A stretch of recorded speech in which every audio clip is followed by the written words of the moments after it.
We're rolling. Alright, y'all should have read this last night, so a lot of this should be review.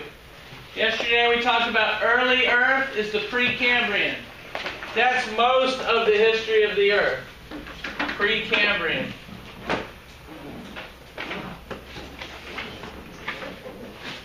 And in that time period, the Earth formed, the first life forms came about, little prokaryotes, microscopic. The first photosynthesizers came about, putting a bunch of oxygen in the atmosphere. Finally, late in the Precambrian, you get some multicellular creatures. And they start to fill up the oceans. The Precambrian is a very long period of time, almost 4 billion years. Then you get to what's called the Paleozoic. Not Paleolithic. That's something you study in history, modern history. Paleozoic is a time period that lasts about 300 million years, where we had the Cambrian explosion of life, a whole bunch of different life forms in the oceans. The ozone layer forms. That blocks out ultraviolet rays so organisms can inhabit the land. First fish. The land is colonized and you get land plants like trees. The Carboniferous Period takes place where the trees don't decompose and that forms all the coal in the world. Then you get amphibians that start coming up onto land and reptiles on the land. Now you got lizards and snakes running around on the land. Pangea, the big continental landmass forms. And finally, there's a mass extinction at the very end of the Paleozoic that comes from all these continents slamming into one another. You know what you get when you get a lot of continents slam into one another? Mountains. Mountains and volcanoes. And the volcanoes spew up so much dust into the atmosphere it blocks out the sun for perhaps hundreds of years. And that causes most of the organisms on Earth to go extinct. 90% of organisms on the planet went extinct at the end of the Paleozoic. This wasn't the extinction that killed the dinosaurs. We don't even have dinosaurs on the Earth yet. This was an earlier extinction that was even worse than the one that killed the dinosaurs. They still don't know what killed dinosaurs? They do. They think it was a meteorite, a bolide. I'll talk about that in a minute. Do they know where the crater is? They do. It's in Mexico. What's it called? You ever been to Cancun? Yes. It's about an hour from there. What's it called? Chicxulub crater. Is it big? Oh, it's huge. It's in the ocean though, so you can't see it. It's partly in the ocean, partly on land. I'll show you where it is. So this is the next time period called the Mesozoic. It's often called the age of the dinosaurs. It's when dinosaurs appeared and kind of ruled the Earth for about 200 million years. It goes from 245 million to 65 million years ago. That's 180 million years the dinosaurs ruled the Earth. And so that is about this time period here. Bam. We call that the Mesozoic. And the Mesozoic has 3 sections to it. The Triassic is the early Mesozoic. The Jurassic is the mid-Mesozoic. And the Cretaceous is the late Mesozoic. That's why the movie's called Jurassic Park, where all the dinosaurs are running around, because the Jurassic period is right in the middle of the age of the dinosaurs. So it was like the peak of the dinosaurs? Well, not really. The dinosaurs actually peaked in the Cretaceous. And like in the movie Jurassic Park, they show T-Rex running around. T-Rexes didn't come about until the Cretaceous. How big was So it should be called Cretaceous Park. But How big were right. T-Rexes? What's that? How big were full-grown? T-Rexes? About as tall as this building. Yeah, you look out the window, there'd be a big T-Rex. That would be so cool. Crazy. Has anyone ever been to the Jurassic Park in Orlando? Yeah. You been to it? They got big T-Rexes there? I've never been to it. You get the ride. The ride is T-Rex so- swoops down and takes a picture of you, but Are it we looks like really going to Ross? Oh, really? it scares me when I was a kid. Yeah, Jurassic Park's a good representation of how big those things are. If you watch the movie, they got it right. So basically, during this time period, Anna, during this time period, the reptiles are getting bigger and bigger, and they're diversifying, and there's a whole bunch of different reptiles, a whole bunch of different dinosaurs. But that's not the only thing. Also, birds evolve at this time, which birds are basically little tiny feathered dinosaurs. And mammals evolve at this time, little mice running around, mouse-like creatures under the nocturnal. The earliest mammals were nocturnal. They only came out at night so they could hide from the dinosaurs. None of them ever got very big. You also had plants diversifying. Taking over these big tree ferns are what we call the Gymnosperms, which are the like pine trees. The pine trees evolved, and they had a better way of reproducing than the ferns do. And they could live in drier areas, and the Gymnosperms spread and got a lot more prominent, and the tree ferns started to die out. And then, and so there's all these different types of plants and animals on the earth. And then at the end of the Mesozoic, or to end the Mesozoic, one day, about 65 million years ago, a big meteor hit the Earth. Just a random cosmic collision. And it was a rock about the size of St. Simon's Island. It's about 8 miles round. And it came down and it hit right in Mexico on the what we call the Yucatan Peninsula, right on the edge of that, and partly on the land and partly in the ocean. But it didn't matter because it came in at about 20,000 miles an hour. Imagine an 8-mile ride hitting the Earth at 20,000 miles an hour. Boom! It just blew up through all this dust into the atmosphere, which spread around the whole Earth, pulled by the gravity of the Earth. It didn't go back out into space. It spread around the whole Earth and darkened the skies for, they think, maybe 5 or 10 years. No sunlight. And all the plants died, and all the animals that eat the plants died. No animal bigger than 50 pounds survived that collision, because big animals have to eat a lot. Only things that survived were the little things. The mammals, the little mice running around that don't have to eat as much, and the little birds running around that don't have to eat as much. And that's what made it through. Insects, little insects. A couple of somewhat larger reptiles survived, like alligators, crocodiles, but almost all the big reptiles died out. Yeah. How long have like sharks been around? Sharks have been around a long time, maybe 400 million years. So they made it. Some of the smaller sharks made it and have grown bigger. But all the big things that had to eat a lot died out.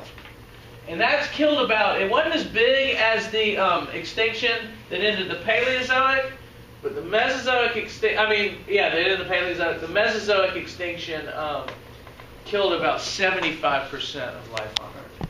Yeah. So it wasn't like was it a crater? What is A big meteor. A big rock. So it wasn't like that actually killed it. It was like the effects of it. Yeah, the effects of it, all the stuff blown. Now I'm sure when that thing hit, there were a bunch of fires and stuff. It probably killed a lot of things, and then the having no food killed the rest of the things. Yeah. How did it affect the creatures that were in the water? Killed them too, because any like big water creatures, that they still have to eat a lot. And the way the food chain works is all the algae and stuff in the ocean are making food from sunlight, and then the little fish eat that, and then the big fish eat the little fish. Well, because there's no sunlight, all that algae died, and then there was nothing to eat. So if you ate a lot, you're in trouble. And that's why all the big things disappeared. Like there were big underwater dinosaur-like creatures, and they all died out. And even all the big fish died out. Even all the big sharks died out. But little ones survived, and then after the skies cleared, they evolved to get bigger again. Yeah. How big were the big sharks? There were some big sharks. That's a good question. I'm not a shark expert. How about the big underwater dinosaurs? They're huge. I mean, you can Google some of them, but tell you what, while you watch this video, I'll try to get you some pictures. How about that?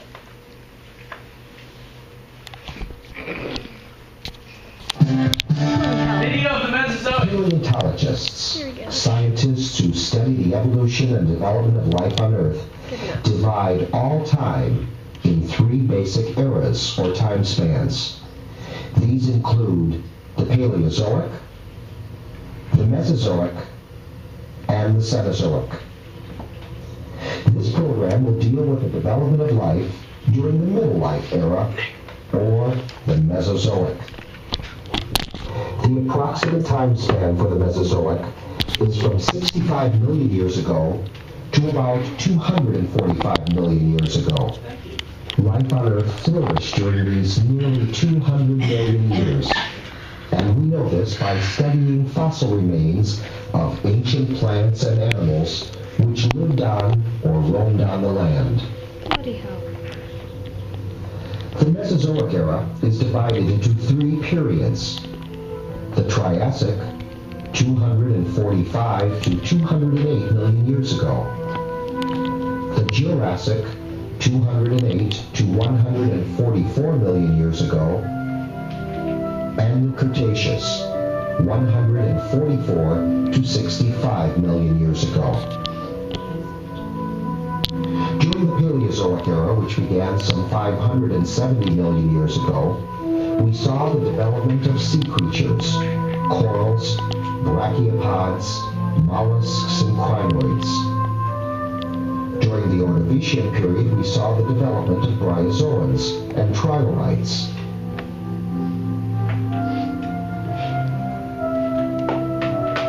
During Silurian times, we saw the rise of the first land plants.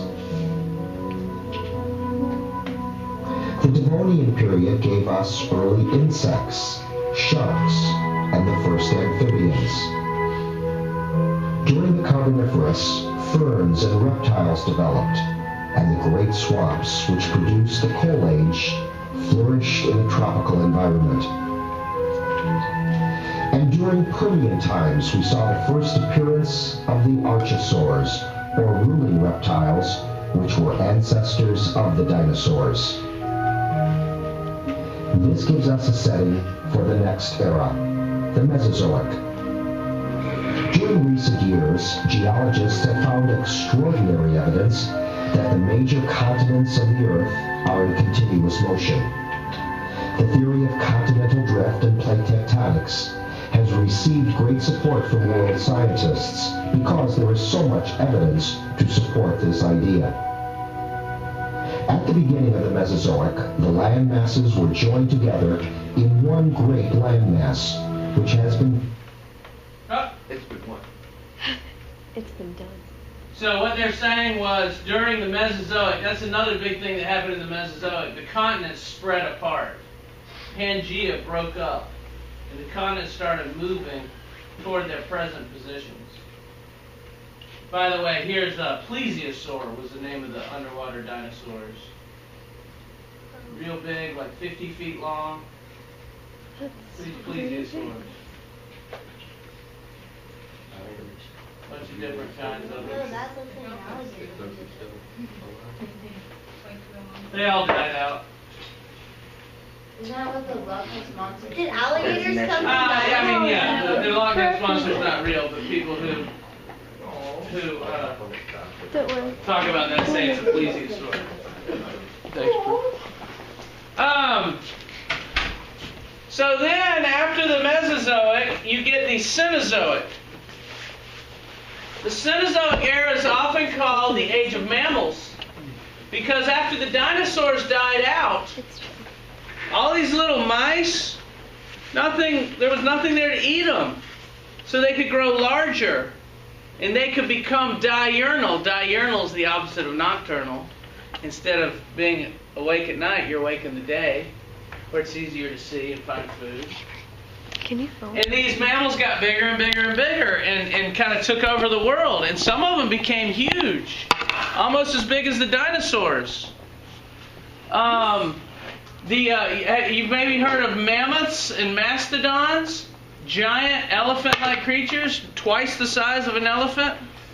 There were giant tree sloths as tall as this room.